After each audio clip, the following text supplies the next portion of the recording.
Hey there. We are doing another episode today. This is Ch1, Episode 5. This one has to do with me being a 1.0 and uh, how that contributed to me being stalled out in my marriage. I've been stalled out in a lot of different areas. The marriage was a big one because it impacted so many people. So let's talk about that for a minute. I think I left off talking about the Marine Corps and graduating high school and how that impacted me and created some behaviors that, on top of the behaviors I already had, was a little bit detrimental to not only my marriage but to raising a family. So what I'm going to try and do is bring you to how I was feeling at the time as a 1.0. At that part in my life. So that was between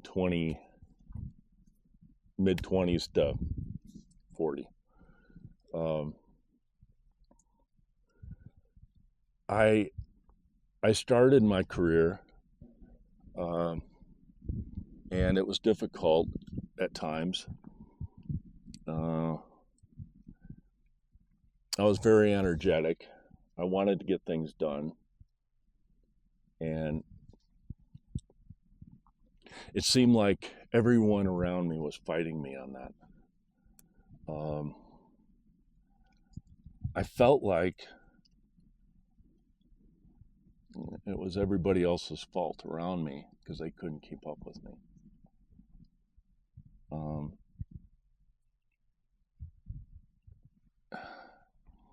So let me talk about the control. I had gotten to a point to where, and I didn't know this until I'm now looking back, but I became very controlling. I became, and not the good kind of control.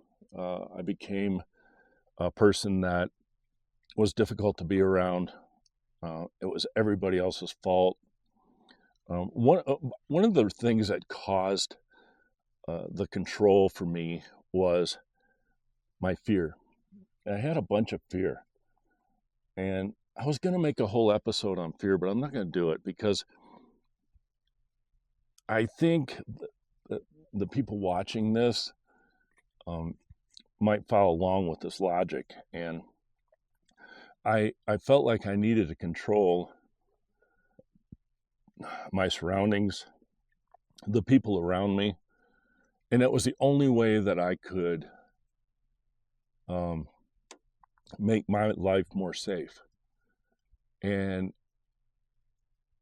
I mean, that was one of the biggest things in my life, was trying to make my life safe. And the only way that I could do that was rely on myself to do that, I felt. So I remember telling Dana that, hey, no one else is going to take care of you. You got to take care of yourself in this world.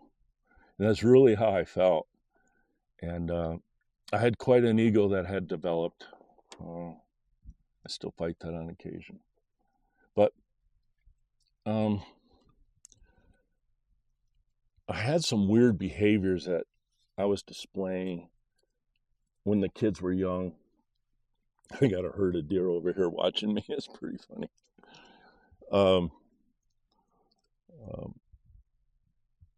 It kind of distracted me there for a minute.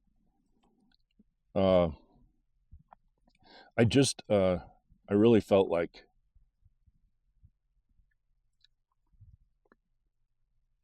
I was doing everything right. And I didn't understand why things were kind of coming apart. I really didn't understand it. I really didn't get it. But I kind of felt like we weren't close anymore. The talking had slowed down to almost nothing about things. Our parenting skills were completely different. And whether either one's right or wrong, they were just completely different. And we weren't communicating about what the parenting skills, how that should come together, not be apart. And some of the behaviors that I had as a kid, I kept, like smoking cigarettes and chewing tobacco. Geez, I chewed tobacco since, I don't know, 10th, 11th grade, 10th grade maybe. And I had been smoking since like 6th grade, doing both. There all the way through high school and Marine Corps and stuff. And I really didn't think that impacted anything. I still lifted weights and tried to keep myself in good shape, even though I was doing those things. But there was a lot that was not working well. My job wasn't working well. Our finances, we were running paycheck to paycheck, and we were struggling. And we just seemed like every time we got ahead a little bit, we'd fall that much more behind. Very difficult time in our lives. And I felt like I woke up one day and my marriage was over. And it kind of caught me by surprise, even though I knew it wasn't working well. I just always thought we would continue working on it. But I wasn't sure why it was over. But we did go into counseling at that point. And one of the big takeaways from counseling for me was the counselor labeled me dry drunk. And I'm like, I never even heard that before. What are you saying? I don't drink, or I drink in moderation. I told him I'm not an alcoholic. But what does that mean? Well, you can look that term up now, and I didn't have the internet back then, but it'll teach you what a dry drunk is. So I went to I decided to try and figure that one out myself. And meanwhile, during this period of me trying to figure that out, we filed for divorce, and we split everything up, and we were going in different directions. But I want to talk about this dry drunk thing. Boy, talk about what kept me in a 1.0 and what kept me stalled out. So the way I figured it out was I went to AA meeting. Felt a little weird going in there because, well, I wasn't an alcoholic. I didn't drink a lot. So I show up at the meeting, the first meeting, and they're like, yeah, hey, who are you and what's your name and all that? And I said, well, I'm here doing some research. They said, oh, interesting. So what are you researching? I said, well, I was at my counselor's office and we were, trying to save my marriage, and he labeled me as a dry drunk. Of course, it took me a year to get the courage from the counseling appointment to going into an AA meeting. So I didn't move very fast. But at least I did it. And they said, oh, sure, come on in. We have a meeting going. Why don't you join the meeting? And so I sat down and I listened for a while, and I'm like, man, these guys are in bad shape. and they sound like my dad. And the leader said, okay, so introduced me and said, he's been labeled a dry drunk. Does anybody want to help him out with that? And the one guy pipes up and he says, well, do you have any of these 9 behaviors? Do you display these behaviors? I'm like, okay. And he lists them off. I'm like, crap, I had about 7 of them. And one of the big ones was I would go along, and I could feel something building up inside me. And then somebody would say something, or I would get upset about something, and bang, I'd blow up. And I'm like, why did I blow up at that? That was ridiculous. But I had a bunch of behaviors like that. And some of the other behaviors were abusive to who you were with. And I'm like, I'm not abusive. I've never done that stuff. Well, so what I was developing in this it was a big realization that I had some of these behaviors, and I needed to address it. But I think what it was developing was insight. Insight on how I come across to others, how my behavior can be hurtful for others. And I was like, at first, I was like, that's ridiculous. Why would I even care about that? Why don't they just accept me the way I am? I had that thought, and I kept that for a long time until I was lonely.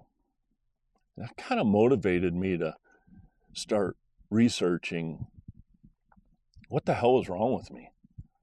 And yeah, so I had an abusive dad. So what? I dealt with that. Well, I don't think I did altogether.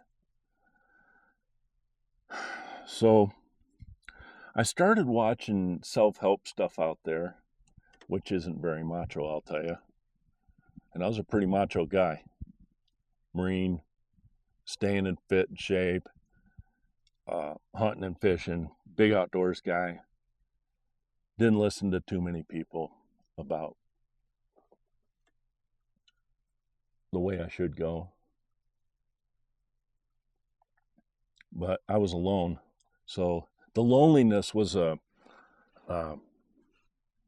motivating factor for me.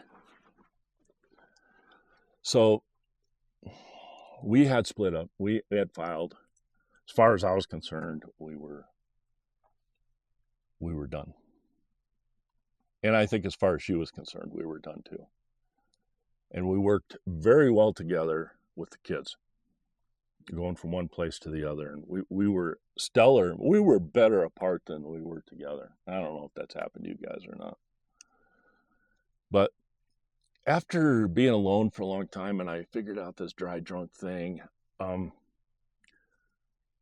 I remember asking my brother-in-law, he was a psychologist for the VA, and I remember asking him, hey, if I have some stupid behaviors, what's the first step in changing those behaviors that I want to change? Can you help me figure that out? And he says, oh, sure. This is what I want you to do. I want you to put a rubber band around your wrist. And the behavior of blowing up, I wanted to stop that.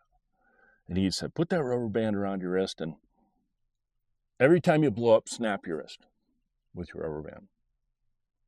Well, then he said, as you start getting like you're going to blow up, you know you're going to blow up, snap your wrist. And just keep backing it up like that. Well, let me tell you something. My wrist got like blistered. I was snapping myself so much. So I knew there was an issue there. And I was kind of a mess. But I was trying to work on behaviors, but here's what I did too. I was lonely. I didn't want to do this relationship thing again in my life without fixing the things that were wrong with me that caused it. I had to focus on that because I damn sure didn't want to go through this again. Between my ego, my controlling behavior, my um, my feeling of putting myself first, uh, ruling with an iron fist with my kids, uh, smoking, chewing tobacco, loaded with fear. I was afraid of everything, but if you asked me, I'd say I'm afraid of nothing. And I was afraid of everything. And it seemed like everything I was afraid of was coming to fruition. One of my biggest fears back then is that my wife would leave me. And that happened. Boy, if you ever want to face your fear, have your worst fear happen and see what kind of foundation you have and see if you can keep it together. What a nightmare. But I want to tell you guys, all this 1.0 behavior, man, I was stalled out in every direction. It was like every time I started to get some momentum, thinking that, hey, things are going to get better. It's like starting a dirt bike and you can only kick it. You kick it, it'd start a little bit. Kick it, put the choke on. Pretty soon you're just wore out kicking the dirt bike. And that's what I was. I was freaking wore out kicking the dirt bike and it would not start. That's a word picture for you guys. I was a mess. Marriage had fallen apart. Damn dog died. Sounded like a bad country western song, you know. My kids weren't happy with me. My friends were falling apart. My relationships everywhere were coming apart at the seam. And it was like, oh, gee, I wonder what the common denominator to that is. Boy, and developing insight when you're down on yourself, I think it's the wrong time to develop it. But for me, that's what happened. I was just in a really bad situation. So what's a guy do when he's all the way in a bad situation and he's just, everybody around him doesn't like him? And what's a guy do? I'll tell you what a guy does. He goes out and buys a new truck. And that's what I did. The worst thing you could do in a situation like that is go do that. Well, it's not the worst, but it's pretty bad. So I was happy with the truck. You know, it kept me happy for a little bit. But man, was it a Band-Aid to a big-ass problem. And my language is already starting to get bad thinking back on this. But you know what? I am going to stop here because I think you get the picture. Takeaway from this. My takeaway, I hope, is that you could see how stalled out I was. My relationships were falling apart. My work wasn't doing well. My behavior was labeled as a dry drunk. I just could not. I could not get ahead, and I needed to figure something out, and I need to figure it out relatively fast.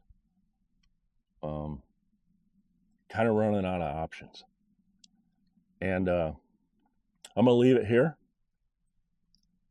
And then the next episode, actually, we're going to move on to Chapter 2, Episode 1, high impact stuff. Stick with me on this. It's not all bad. It's been kind of bad, but I want to take you on this journey when I got my 2.0 downloaded. So let's talk about that in the next video. Thanks.